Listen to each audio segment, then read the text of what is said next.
جو حکم دیا وہ کرتے ہیں۔ بعض مفسرین نے لکھا جو فرشتے قیام میں ہیں، قیام میں کھڑے ہیں، اللہ کی عبادت کر رہے ہیں، کوئی رکوع میں ہے، کوئی کس میں، کوئی کس میں اللہ کی بات کر رہے ہیں، ان میں نافرمانی کا مادہ ہی نہیں ہے۔ انسان کا کمال یہ ہے کہ وہ اللہ تعالیٰ کے اس حکم پر جو فرشتوں کو ذکر کرتے ہوئے اس نے کہا تھا کہ میں خلیفہ بنا رہا ہوں، اس کے اوپر پورا اترے۔ اور کمال ہی یہ ہے انسانیت کا، عروج یہ ہے انسانیت کا کہ انسان ساری ضروریات کے ہوتے ہوئے، ساری خواہشات کے ہوتے ہوئے، اللہ کی نافرمانی کا اختیار اس کے پاس ہوتے ہوئے وہ اللہ کی نافرمانی نہ کرے، یہی تو کمال۔ اب دیکھیں ایک مثال لیتے ہیں، میں یہاں درس دے رہا ہوں، میں بھی انسان ہوں، آپ بھی انسان ہیں، مجھے پتہ ہے کہ ہمیں انسانوں کو کیا مجبوریاں لاحق ہیں۔ فار ایگزامپل یہاں سے کوئی بھائی اٹھ کے جاتا ہے، بچہ اٹھ کے جاتا ہے، کہ بھائی کدھر جا رہے ہو؟ وہ کہتا ہے جی میں ذرا باتھ روم جا رہا ہوں۔ اب مجھے پتہ ہے نا، میں انسان ہوں کہ باتھ روم جاتے وقت کیا پریشانی ہوتی ہے اگر اس کو روک دیا جائے۔ اگر یہاں کوئی فرشتہ درس دے رہا ہو، ایک مثال لیتے ہیں، وہ کہے بھائی بیٹھ جاؤ میں باتھ روم جا رہا ہوں، اس کو باتھ روم کا پتہ ہی نہیں، حاجت ہی نہیں وہ کیا ہے۔ اسی طرح سارے انسانی تقاضے جو ہیں یہ انسان جب سامنے رکھتا ہے پھر اللہ کی فرما برداری کرتا ہے، تو یہی کمال ہے، یہی وہ اصل خلیفہ ہے۔ اس میں سب سے اونچی معراج کس کو حاصل ہوئی؟ وہ رسول اللہ صلی اللہ علیہ وسلم ہیں کہ آپ حیران ہوں گے کہ ہمیں تو کوئی زندگی میں ایک ایک دو دو کام ہے نا۔ میں اگر مدرسے میں پڑھا رہا ہوں تو بس جی پڑھا رہا ہوں، کبھی کسی درس پہ چلے گئے، جمعہ پڑھا دیا، یعنی ایک لیول کے کام ہیں تقریباً۔ لیکن نبی اکرم صلی اللہ علیہ وسلم کی زندگی دیکھیے، آپ نے حیات مبارکہ میں ہر ایک کے لیے رہنمائی چھوڑی ہے۔ اگر کوئی ٹیچر ہے وہ وہاں سے دیکھ سکتا ہے کہ پڑھانا کیسے ہے، کوئی بکریاں چرا رہا ہے دیکھ سکتا ہے بکریاں چرانی کیسے ہیں، کوئی فوج کا کمانڈر ہے وہ دیکھ سکتا ہے کہ فوج کو مینج کیسے کرنا ہے۔ ایک اتنی مصروفیات ہونے کے باوجود، اور ایک نہیں دو نہیں 9 یا 11 کے قریب بیویاں ہو کر، بچے ہو کر اللہ تعالیٰ کا حق ایسے ادا کیا ہے کہ آپ انسانیت کے سب سے بڑے مرتبے پر فائز ہوئے۔ یہی ہمارا مقصد تھا جو اللہ نے فرمایا تھا کہ میں خلیفہ بنا رہا ہوں، کہ مجھے پتہ ہے تمہیں نہیں پتہ کہ انسان نے وہاں جا کر کیا کرنا ہے۔ تو جب ہم ایسے لوگوں کے حالات پڑھتے ہیں کہ جنہوں نے اللہ تعالیٰ کے اس نظام کو نافذ کرنے کے لیے کوششیں کی، تو بندہ حیران پریشان ہو جاتا۔ حضرت سعد رضی اللہ تعالیٰ عنہ مشہور صحابی ہیں، ان کے حالات میں پڑھ رہا تھا تو ایک جنگ میں ایک دریا کے اوپر عارضی پل بنا کر گزرنا تھا، تو ان کے بھائی گھوڑے سے گر گئے نیچے، اور اب گھوڑے اوپر سے گزر رہے ہیں، حضرت سعد کا گھوڑا بھی گزر رہا ہے، اللہ اکبر، نیچے بھائی پڑا ہے۔ تو اپنے بھائی کو مخاطب ہو کر کہتے ہیں بھائی معاف کر دینا، اگر اس وقت فوج کو روکتے ہیں تو اسلام کا نقصان ہوگا، نہیں روکتے تو ایک آپ کی جان کا نقصان ہوگا، وہ آپ کی جان چلے جانا بہتر ہے اسلام کے نقصان سے۔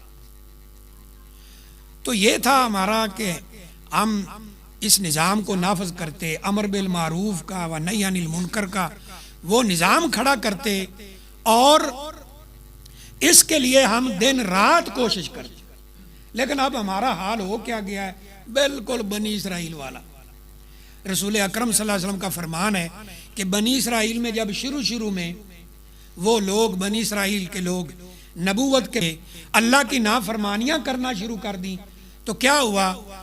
پہل نہتہم العلماء، ان کے جو علماء تھے نا، انہوں نے ان کو روکا کہ ایسا کام نہ کرو، لیکن وہ لگے رہے اپنی ڈگر پر۔ پھر کچھ عرصہ گزرا کہ علماء اتنے سست ہو گئے، انہوں نے کہا کہ ٹھیک ہے جی جو کوئی کر رہا ہے کرنے دو، ہمیں کیا ہے۔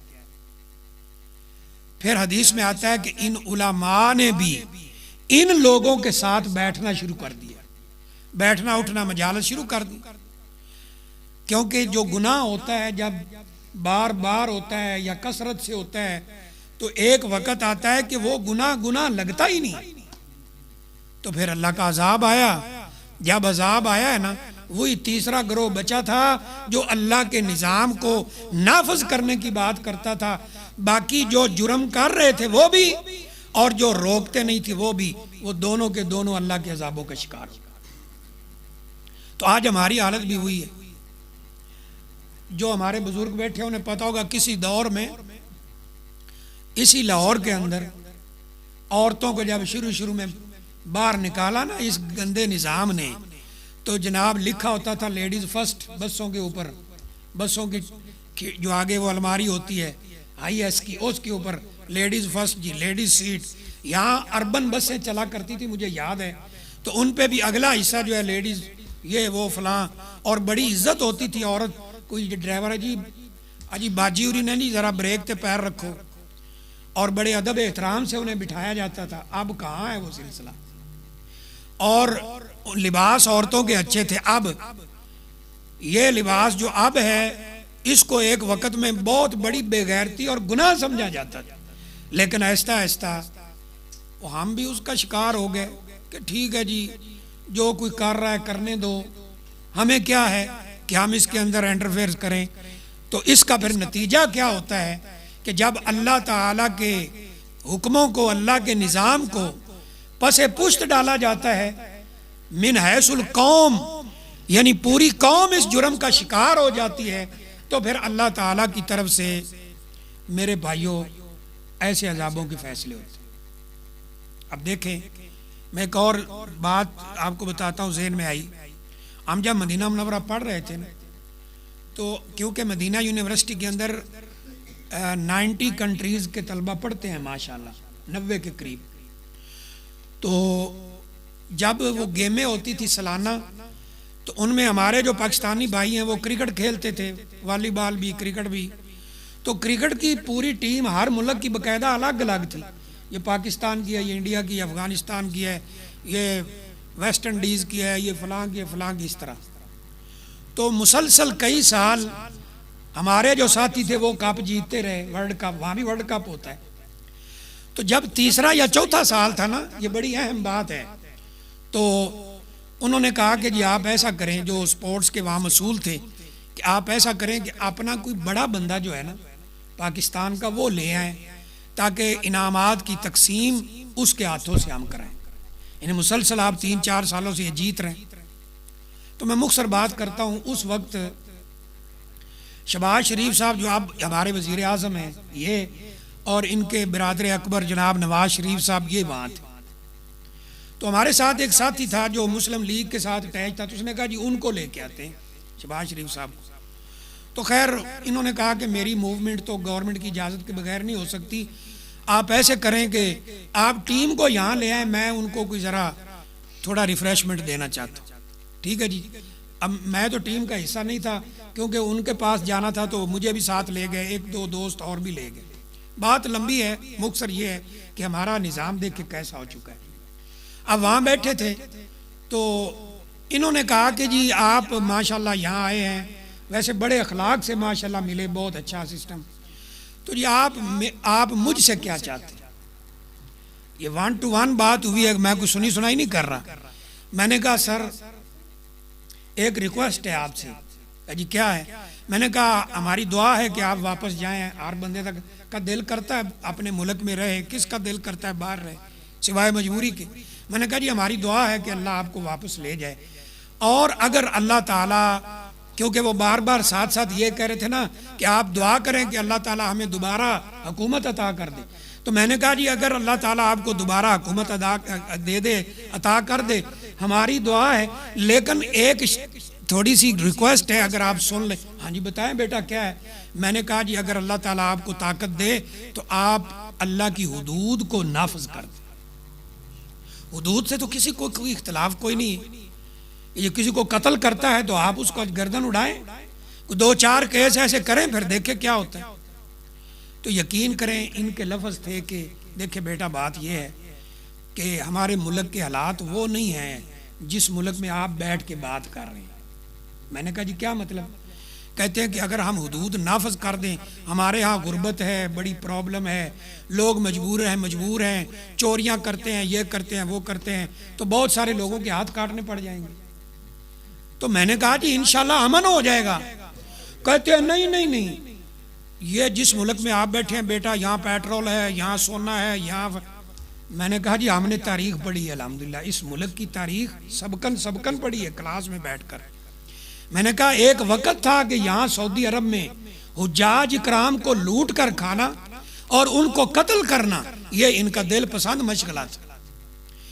یہ 3 حکومتیں سعودی قائم ہوئی ہیں، بہت کم لوگوں کو پتہ ہے. سعودی حکومت اولا، سعودی حکومت ثانیہ اور ثالثہ، یہ ثالثہ ہے، تیسری دفعہ قائم ہوئی ہے. اور اب تیسری حکومت قائم کرنے والے یہ ملک سلمان جو اس وقت ہیں، ان کے والد صاحب تھے عبدالعزیز، انہوں نے یہ حکومت قائم کی ہے. میں نے کہا جب عبدالعزیز نے یہاں حکومت قائم کی ہے تو رابغ ایک علاقہ ہے جہاں سے مصر کے اور سوڈان وغیرہ کے حاجی نکل کے سمندر سے آتے ہیں. رابغ ایک چھوٹی سی ان کی سی پورٹ ہے، وہاں سے وہ نکلتے ہیں. تو میں نے کہا رابغ کے ڈاکو جو ہیں نا وہ حاجیوں کو لوٹتے بھی تھے اور قتل بھی کرتے تھے. تو یہ عبدالعزیز ریاض سے چلا رابغ ہے، رابغ مکہ کے قریب ہے 150 کلومیٹر پر. اس نے اس قبیلہ کے سردار کو بلایا جو سرکردہ لوگ تھے کہ آپ حاجیوں کو کیوں لوٹتے ہیں. انہوں نے کہا جی ہمارا دل پسند مشغلہ ہے. کہا دیکھو جتنا تم حاجیوں سے ہر سال لوٹ لیتے ہو مال، اتنا مجھ سے لے لو اور حاجیوں کو کچھ نہ کہو. انہوں نے کہا کہ نہیں جی ہمیں مال تو ٹھیک ہے، مال تو آتا ہی ہے، ساتھ ہمارا ایک جو ہے نا جی شغل پورا ہو جاتا ہے کہ ہم لڑتے ہیں، یہ کرتے ہیں، وہ کرتے ہیں. تو جب یہ بات ہو رہی تھی تو اس نے وارننگ دی، کہا کہ دیکھو میں تمہیں کہہ رہا ہوں کہ آئندہ ایسی حرکت مت کرنا. قبیلے کے جو سرکردہ 2-3 لوگ تھے وہ بولے کہ تم کیا کر لو گے، ہم نے تو یہ کرنا ہی کرنا ہے. تو وہ تیاری کر کے آیا تھا، اس نے اشارہ کیا، لوگ اٹھے، اس کے ساتھ جو تھے ان کے ناک کاٹ دیے تھے، باقاعدہ ناک کاٹ دیے تھے. ناک کاٹنے کے بعد کہا تھا اب تم حاجیوں کو لوٹنا، ابھی میں نے تمہارے ناک کاٹے ہیں، اگر تم لوگوں نے حاجیوں کو لوٹا تمہارے قبیلے کا ایک بندہ بھی زندہ نہیں بچے گا. اس کے بعد پھر کوئی ڈاکہ نہیں پڑا. تو یہ ہے. تو اب ذمہ داری حکمرانوں کی بھی بنتی ہے، ذمہ داری علماء کی بھی بنتی ہے، لیکن علماء ویسے سستی کا شکار ہو چکے ہیں کافی حد تک، سب کی بات نہیں ہے. ظاہر ہے اگر سارے ہی اللہ نہ کرے ایسے ہو جائیں تو پھر تو قیامت آ جائے گا. اور حکمران بھی وہ بھی کوشش کوئی نہیں کرتے اللہ کے نظام کو نافذ کرنے. وہ بھی جانتے ہیں، سب پتہ ہے کہ اگر ہم یہ نظام نافذ کر دیں تو ملک میں امن بھی ہو سکتا ہے، سارا کچھ ہو سکتا ہے، لیکن وہ ڈرتے ہیں کہ کہیں ہم خود بھی نہ قابو آ جائیں. اور علماء جو ہیں وہ کہتے ہیں ٹھیک ہے جی ہمارے ہاتھ میں کون سی حکومت ہے کہ ہم ٹرائی کریں، لیکن نہیں، اللہ تعالیٰ نے ہمیں جو خلیفہ بنا کر بھیجا اس کا تقاضا یہ ہے میرے بھائی کہ ہم اللہ کی نظام کو نافذ کریں. چلو جی ملک میں ہم نہیں کر سکتے تو بتائیے آپ اپنے گھر میں بھی نہیں کر سکتے، ہم اپنے گھر پر بھی نہیں کر سکتے، اپنی ذات پر بھی نہیں کر سکتے. ٹھیک ہے نا. وہ مجھے پھر اس موقع پر کرنل صاحب کی مثال یاد آ جاتی ہے. وہ کہتے ہیں کہ ہم جب ایسے ایسے کرتے ہیں نا کہ تو ایسے ہے تو ایسے ہے، تو یہ ایک انگلی اس کی طرف ہوتی ہے، 3 اپنی طرف ہوتی ہیں. پہلے ہم اپنے آپ کو ٹھیک کریں، اپنی ذات کے اوپر اس نظام کو نافذ کریں، پھر دوسروں کے اوپر نافذ کریں، اپنے گھر پر کریں. ٹھیک ہے.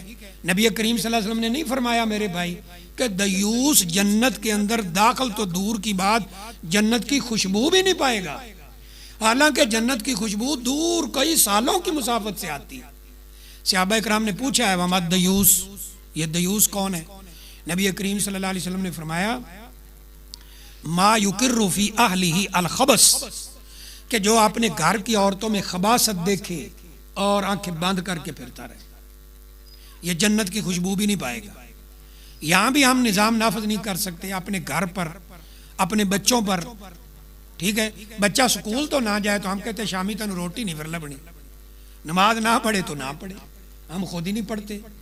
تو اس لیے یہ جو بات میں نے شروع کی تھی کہ اللہ نے ہمیں خلیفہ بنایا ہے، وہ میں نے بس آسن سے انداز میں اور اسہل انداز میں، آسان انداز میں آپ کے سامنے چند باتیں رکھی ہیں. اللہ تعالیٰ سے دعا ہے اللہ مجھے بھی آپ کو بھی عمل کی توفیق عطا فرمائے. وآخر دعوانا الحمدللہ.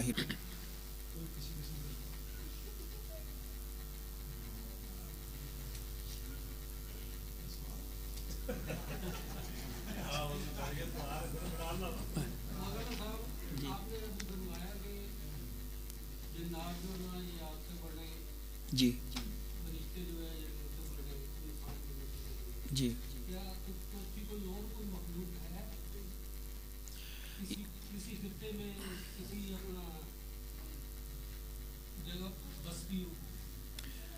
حدیث میں یہی لفظ ہیں جو میں نے آپ کو سنا دیے ہیں جی. رسول اللہ صلی اللہ علیہ وسلم نے فرمایا ملائکہ نور سے بنے ہیں, جنات آگ سے بنے ہیں, اور ہم لوگ مٹی سے بنے ہیں.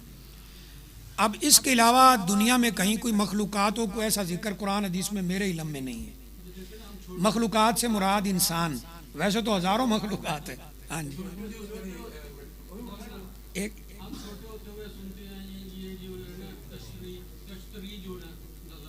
جی نہیں جی, اس کی کوئی حقیقت نہیں. میں ایک واقعہ آپ کو سناتا ہوں کہ ایک میں نے پڑھا, وہ اخبارات جو ہوتے ہیں نا یہ چھوٹے موٹے, ان میں آ گیا تھا کہ جی کعبہ شریف کے اوپر سے گھوڑا گزر رہا ہے. آپ نے بھی سنا ہوگا, صحیح ہے. اور کوئی کہتا ہے امام حسین کا گھوڑا ہے جی, کوئی کہتا ہے نبی صلی اللہ علیہ وسلم کا گھوڑا ہے, کوئی کیا کہتا ہے کیا کہتا ہے. اب ہمارے دوست رہتے ہیں مکہ میں, میں نے کہا یار اس کا تو یقین کریں, ہمیں تو سن کے بھی یقین نہیں ہوا نا کہ کوئی ایسے گزر سکتا ہے. تو ان سے رابطہ کیا کہ یار یہ بتاؤ, تو انہوں نے کہا کہ جی یہ نا جدہ کے ساحل سمندر کے اوپر وہ بچے آپ کو پتہ ہے کھیلتے ہیں, لیڈیز بھی جاتی ہیں سارے, جیسے یہاں کراچی میں ماحول ہے. تو وہ وہاں کسی بچے نے وہ بڑا سا گھوڑا, پہلے سعودی عرب میں جانداروں کی اس طرح چیزوں پر پابندی تھی, نہ تصویر بنا سکتے تھے نہ ماڈل بنا سکتے تھے. اب وہاں کچھ معاملہ ڈھیلا پڑ گیا ہے, تو اب اتنا بڑا گھوڑا, اس میں ہوا بھری, وہ گیس بھر دی اس نے بچے نے یا بھروا لی. اب اس کے ہاتھ سے وہ چھوٹ گیا, وہ چلتا چلتا چلتا چلتا مکہ آیا. تو لوگوں نے کہا جی لو جی حضرت امام حسین کا گھوڑا. تو یہی معاملہ ان چیزوں کا ہے, یہ اس کی کوئی حقیقت نہیں میرے علم کے مطابق, تو کوئی حقیقت. آپ کیا کریں؟ یاجوج و ماجوج, ہاں جی یہ تو سارے اسی سے بنے ہیں نا, لیکن وہ خطرناک بہت ہیں. ان کے اوصاف نبی اکرم صلی اللہ علیہ وسلم نے بتلائے ہیں کہ سمندر میں جائیں گے تو جب پہلا بندہ داخل ہوگا تو سمندر فل ہوگا پانی سے, آخری نکلے گا تو پانی کوئی نہیں ہوگا, سارا پی جائیں گے. یہ آخر کار اللہ کی طرف تیر چلائیں گے, کہتے دنیا میں ہم نے سب کچھ ختم کر دیا. کیونکہ حضرت عیسیٰ علیہ الصلوۃ والسلام جب آئیں گے وہ بھی ایک دفعہ ان سے بچاؤ کے لیے پہاڑ کے اوپر چڑھ جائیں گے, اور حضرت عیسیٰ علیہ الصلوۃ والسلام کے ساتھ جو لوگ ہیں وہ بھی اوپر جا چھپیں گے. تو یہ کہیں گے سب مر گئے, لہذا ایک ہی بچا ہے اور وہ ہے اللہ, اس کا بھی کچھ کرتے ہیں. تو یہ آسمان کی طرف تیر چلائیں گے. وہ کسی پرندے کو لاگ کر واپس خون آلود آئے گا تو یہ کہیں گے ہم نے اللہ کو بھی مار دیا. تو پھر قرآن مجید میں صرف اتنا ہے جی کہ وہ جو ذوالقرنین سکندر نے ایک دیوار بنائی تھی اس کے پیچھے ہیں, کس جگہ پہ ہیں اللہ بہتر جانتا, کوئی پتہ نہیں. کیونکہ اس دیوار کو روزانہ یہ سوراخ کرتے ہیں. بعض لوگ کہتے ہیں جی یہ دیواریں چین ہے اور چین والے ہیں وہ جو یاجوج ماجوج ہیں, یہ بات درست نہیں ہے. یہ تو ابھی نکلے ہی نہیں, یہ روزانہ دیوار کو چاٹتے ہیں اور تھوڑا سا سوراخ ہوتا ہے تو کہتے ہیں اب کل کریں گے, تو یہ نہیں ہوتا. ایک دن یہ کہیں گے انشاءاللہ ہم کل کریں گے تو وہ دیوار ٹوٹ جائے گی. تو اس کا مطلب ہے یہ دیوار کے پیچھے ہیں اور کسی نے ان کو دیکھا نہیں ہے. یہ کہاں ہے اللہ بہتر جانتا ہے. یہ جیسے سیم وہ ٹرائی اینگل علاقہ جو ایک بنتا ہے برمودا والا, وہاں کسی کو کوئی پتہ نہیں چل رہا کیا ہے, تو ایسے ان کا بھی ابھی کوئی پتہ نہیں ہے کہاں ہے. اور کوئی دجال کا تو حدیث میں تھوڑا سا ذکر ملتا ہے کہ وہ پانی میں قید ہے سمندر میں, اور وہ جو حضرت تمیم داری رضی اللہ تعالی عنہ کی کشتی وہاں گئی تھی, تو اتنا بھی حدیث میں ملتا ہے کہ یہ مشرق میں قید ہے, یعنی مشرقی علاقے جو سعودی عرب کے حساب سے بنتے ہیں, یہ خراسان, ایران اور یہ علاقے. ہو سکتا ہے شام ویسے شمالی ایریا بنتا ہے سعودی عرب سے. آپ صلی اللہ علیہ وسلم نے فرمایا یہ مشرق میں ہے, اب کہاں ہے وہ اللہ بہتر جانتا, غیب کی چیزیں ہیں.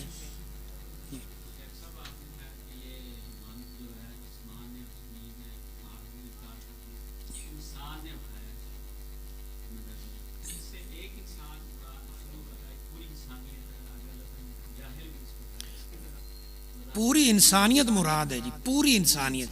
اور اللہ تعالیٰ کا یہ انداز ہے کہ بلکہ ہمارا بھی یہ انداز ہوتا ہے کہ جو چیز کثرت سے ہوتی ہے اس کا اطلاق ہم پوری کلی کے اوپر کر دیتے ہیں۔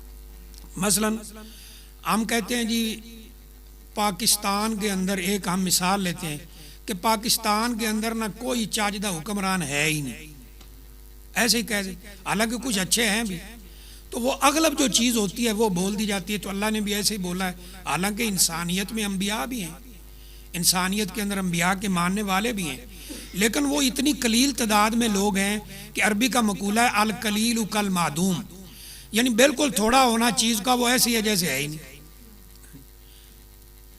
اور ویسے بھی اللہ تعالیٰ نے اوورآل آدم علیہ السلام سے لے کر آخری انسان تک یہ سامنے رکھ کے لفظ بولا ہے کہ انسان نے اپنے اوپر ذمہ داری لے تو لی، لیکن یہ ظلم اور جہول ہے کہ اس کو پتہ ہی نہیں کہ کرنا کیا تھا اور یہ کیا کر رہا ہے، یہ مطلب۔